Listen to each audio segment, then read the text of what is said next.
Install the wheel, lining the rotor up in between the pads. Insert the drive chain onto the sprocket.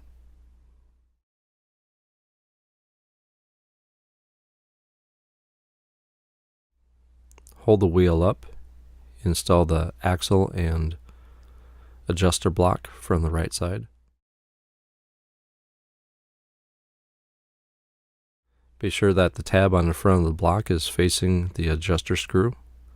With the bevel side inboard, install the block. Install your washer and lock nut. Hand tighten and torque to spec.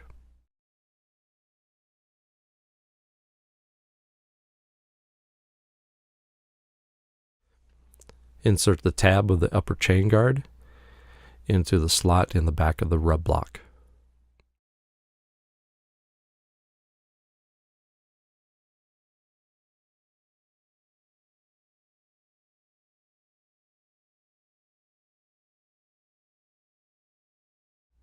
Install fastener and torque to spec.